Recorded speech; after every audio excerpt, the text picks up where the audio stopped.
Olá, galerinha do YouTube.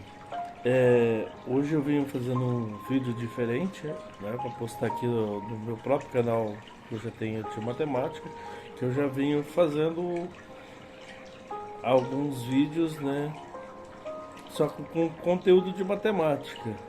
Como eu vejo assim que não é um conteúdo muito atrativo, resolvi fazer uns vídeos diferentes também, né? Gostaria aqui de começar a contar um pouco sobre a minha história, para que talvez seja alguma coisa motivacional para alguém também, né?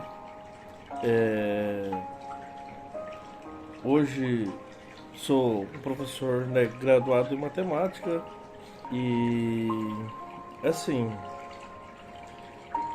as coisas nunca foi fácil, né? Para chegar até esse ponto. Venho de uma família bem humilde, que hoje tem sim uma condição financeira bem melhor do que quando fui aluno. É, Minha trajetória não foi tão simples, não só minha, mas também dos meus irmãos, no caso. É, Somos filhos de um simples agropecuarista, onde praticamente assim meus pais no início trabalhavam mais com agricultura e depois foi passando para a pecuária.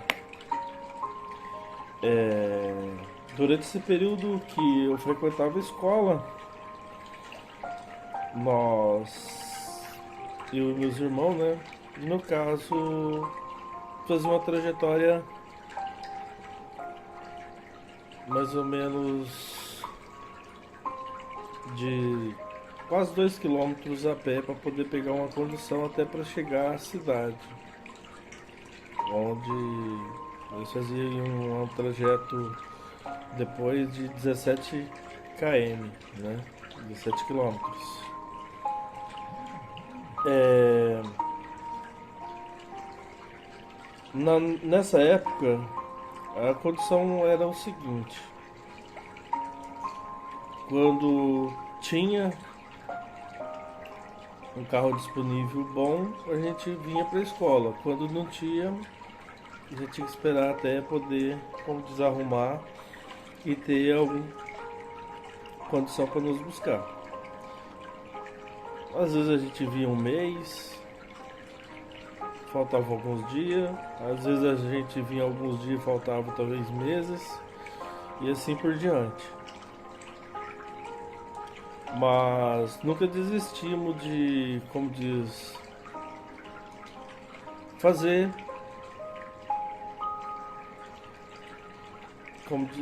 fazer não, na verdade, estudar para chegar até o objetivo que a gente queria. Porque a gente sempre teve um incentivo, sim, muito grande do lado do meu pai, no caso. Ele não pôde estudar, ele só tem a terceira série, e ele incentivava muito a gente a estudar para que a gente pudesse, como diz, ter uma vida mais tranquila do que ele. Então, a gente ouvia as histórias que ele contava, as dificuldades que ele passou, e a gente ia para a escola e fazia o melhor que a gente podia. É claro que dentro desse ciclo que a gente fez, as disciplinas que a gente fez, tinha que as que a gente gostava e tinha que a gente não gostava. Mas nós aprendimos o seguinte, que nem tudo na vida é do jeito que a gente quer e nem sempre a gente vai fazer o que a gente gosta. Mas pro bem nosso e talvez de outras pessoas, a gente tem que fazer com amor e carinho tudo que a gente pegar para fazer, independente se a gente gosta ou não. A gente tem que aprender, como diz, a dar valor, a ter amor àquilo que está ao nosso alcance. Na nossa época, as coisas eram bem diferentes de hoje. Se a gente for olhar questão de educação, questão de sistema, tudo. Questão de educação, a questão de convivência, a questão da valorização do professor. A gente tinha um grande respeito pelo aquele que estava lá na frente, sempre explicando e fazendo o melhor que podia. Outro detalhe, na área que eu me formei, que é o que eu gosto de fazer, trabalhar, nós tivemos muitas dificuldades assim de ter um profissional que tinha graduação, né? Sempre era professor que tinha só ensino médio, um técnico e assim por diante. E não posso reclamar do profissionalismo dessa pessoa porque ele tentou sempre fazer o melhor que podia, né? Se talvez faltou alguma coisa, faltou da nossa parte ter empenhado mais para, como diz, não ter tido toda a dificuldade depois na graduação. Esse trajeto até o ensino médio, como que eu posso explicar? Teve partes que não foi fácil, porque você vindo de uma família humilde, onde você precisa de doações, você precisa de roupa, calçado, materiais e assim por diante. Até, como diz, o meu pai conseguir ter uma vida financeira um pouquinho melhor e começar a poder dar umas coisinhas melhor pra gente. Então assim, tem muitas histórias pra contar durante esse período. Às vezes é triste, às vezes é engraçado.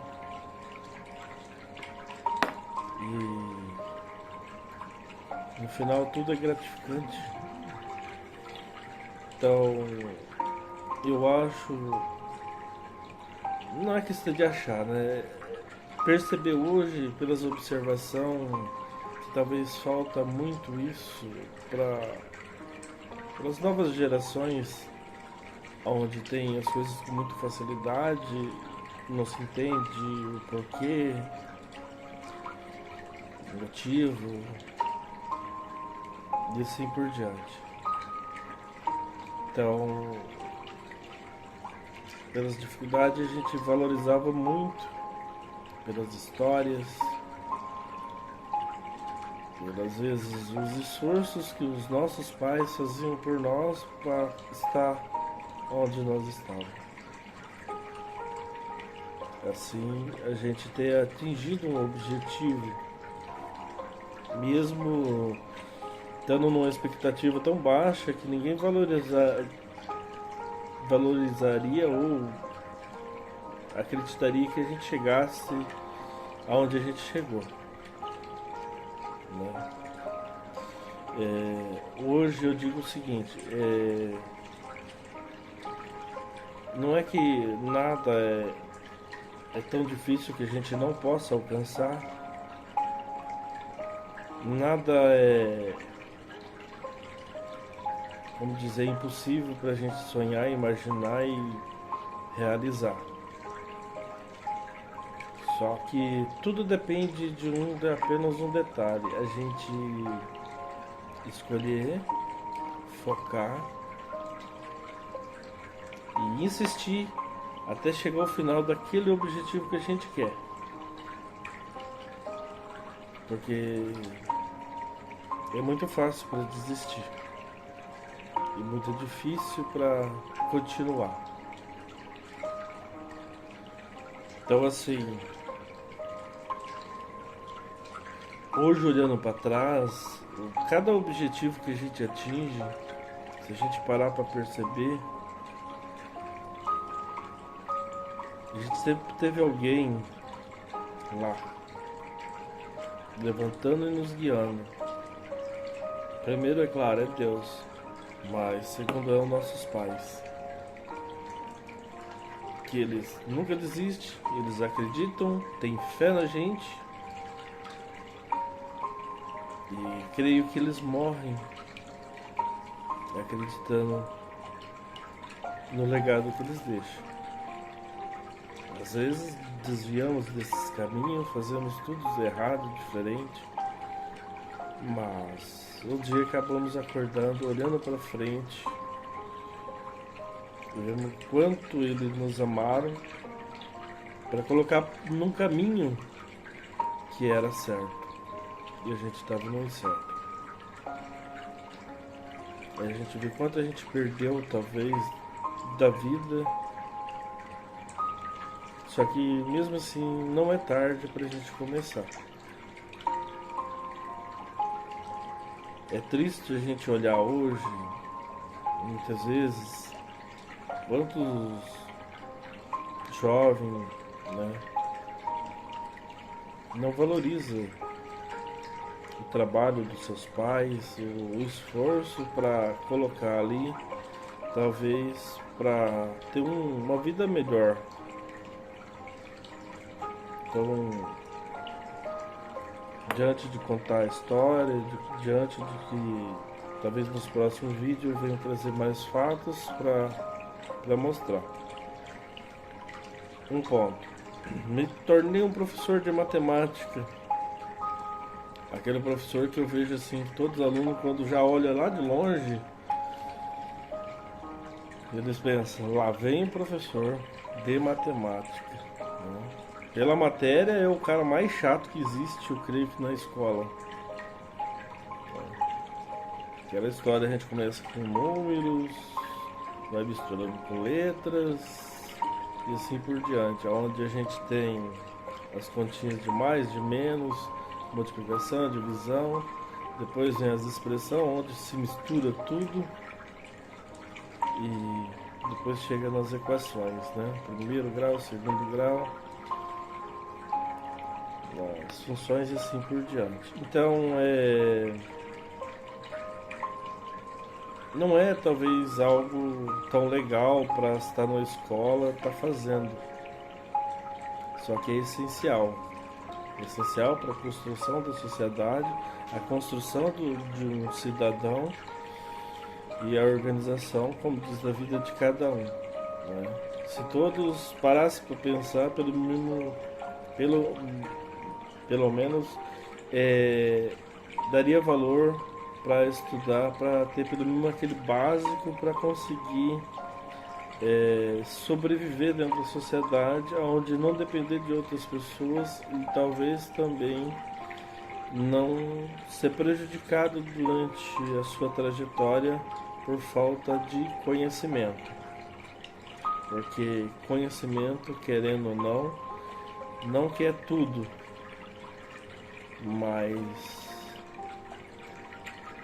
é uma das partes mais importantes para a gente não ser tão ignorante, nem para ser também a pessoa que se acha a melhor do mundo também. Mas talvez para equacionar a gente dentro desse curto espaço e tempo que a gente temos. Então, vejo hoje dentro, por exemplo, se a gente for olhar dentro das redes sociais,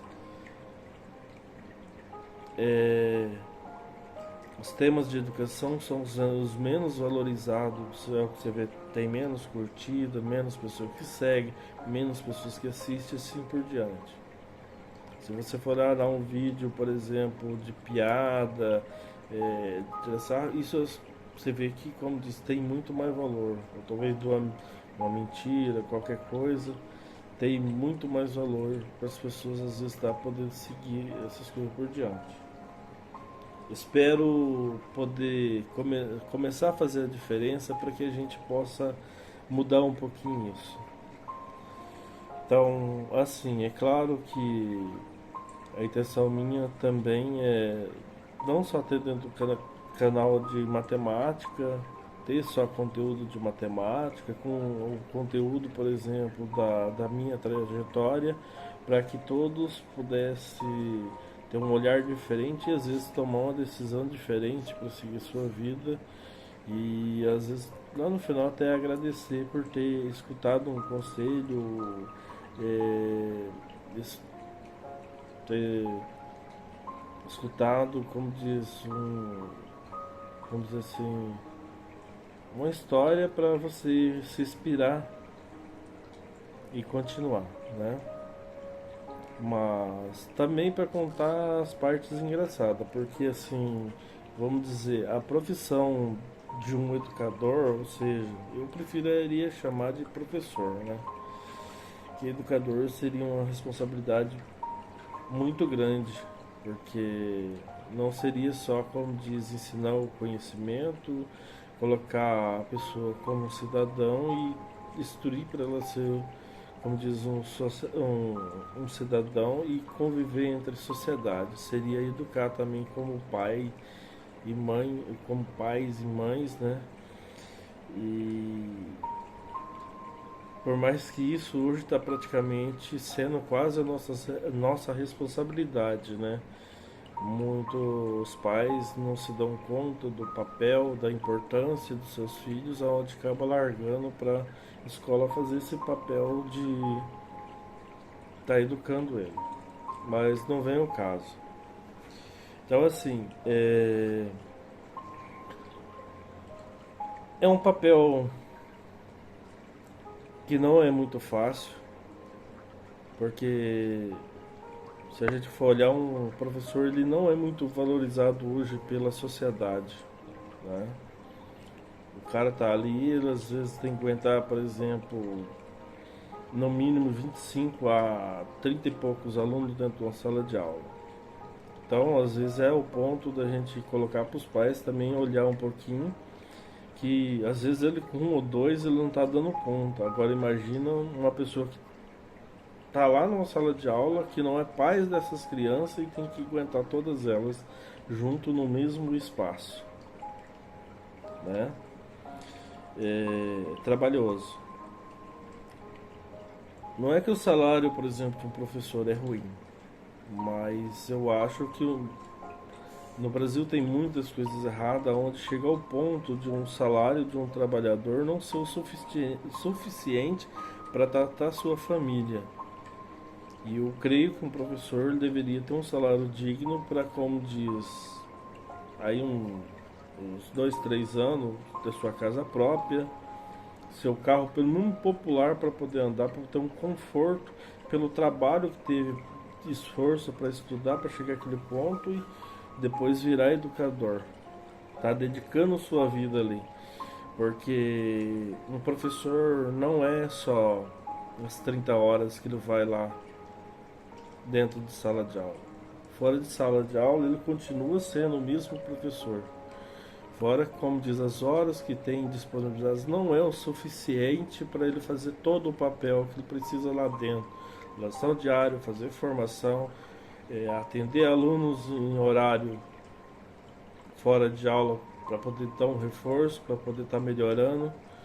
Fora que temos escolas superlotadas, com quantidade de aluno excessivo em sala de aula, onde, como diz políticos, estamos dando materiais de qualidade como fosse de particular, mas o nível, a estrutura escolar não chega, como diz, talvez nem 10% de uma escola particular, né? Porque não temos estrutura, não temos uma equipe suficiente para isso, não temos, vamos dizer o seguinte, recursos,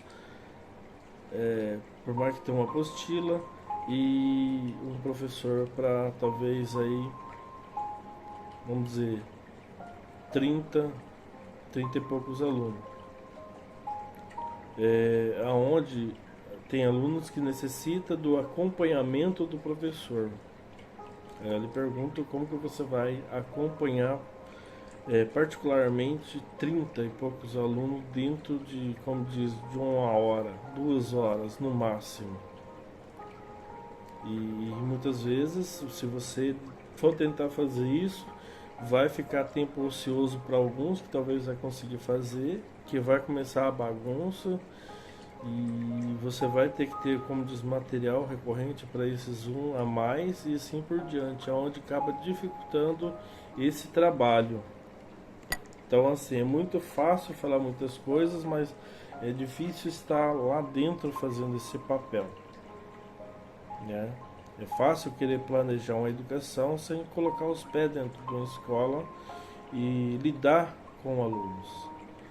Fora que, por exemplo, muitas pessoas passam por esse período e depois talvez sobe um cargo a mais, esquece como que foi sua vida lá dentro e diz que é mil maravilhas, né? Onde a gente lida hoje não só com a questão, por exemplo, de conhecimento acadêmico, sim também de questão social e de educação. Educação, aquela que deveria vir da família, que às vezes falta, né? Então, assim, o professor hoje é a pessoa que está ali, a única que talvez diz não para uma criança que talvez nunca ouviu um não de pai e mãe. O professor é o único que está ali, às vezes, para cobrar para ele fazer uma coisa que é responsabilidade dele. E muitos outros fatos, onde acaba levando que esse professor ele acaba, entre parentes, virando o inimigo do aluno. Não porque ele quer, mas por tentar fazer o seu trabalho. E eu creio que muitos sofrem com a mesma angústia e muitas outras que vêm aí. Que isso eu falei da questão, por exemplo, de uma sala de aula de alunos, né? Depois tem questão de colega, depois tem questão de gestão, tem questão de sistema e muitos outros aí por cima que vem só simplesmente cobrando, colocando, mas esquece que o professor é um ser humano também. Ele tem uma vida lá fora e não só trabalhar. E às vezes acaba ficando só no trabalhar, né? Mas agora a parte engraçada. Durante esses anos, quando a gente trabalha muito com aluno, então a gente vê muita coisa, né? Então, assim, a gente acaba criando amizades também, onde a gente tem a questão, por exemplo, do privilégio de ter alunos que passam, né, pela vida da gente, continua e evolui, e depois a gente vê também como um profissional depois, né? Mas eu vou começar hoje por um detalhe.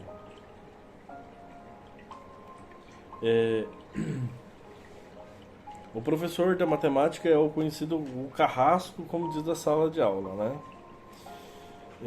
É o professor mais chato, é o professor que tem um conteúdo mais difícil, né? Que os alunos dizem assim por diante.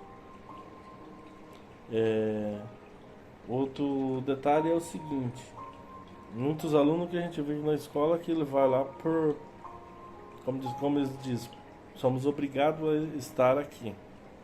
Então, assim, aí acaba sendo difícil e acaba sendo interessante, porque como que eu vou trabalhar com os alunos que querem estudar e com os alunos que não querem estudar? Aí muitos vão falar, mas você tem que fazer uma aula diferenciada que conquiste esses alunos. Porém, a questão não é conquistar. A questão é, eles veem o mundo lá fora proporcionando coisas às vezes melhores do que a gente está vivendo, convivendo, né? Por exemplo, hoje na agricultura, por exemplo, dependendo do serviço, o cara ganha mais que um professor. E ele não tem que aguentar tanta chatice igual o professor às vezes está ali aguentando, né? Então, e daí ele vai lá, olha, e, poxa, eu não preciso trabalhar para talvez aquela, quer dizer, eu não preciso estudar para estar naquela função. Aí o que ele acaba fazendo? Para que eu vou estudar? Fora que nós chegamos num tipo de educação que eu vejo como se fosse uma educação socialista, né? Onde, por exemplo, eu tenho que considerar as habilidades de todo mundo a um patamar que eu tenho que igualar e, né, colocar uma equidade entre eles. Aí, porém, tem um que estuda pra caramba, porque, como disse, o sonho dele é atingir um objetivo profissional que ele é apaixonado por aquilo. Talvez um agrônomo, um advogado, né, fazer direito para ser um juiz.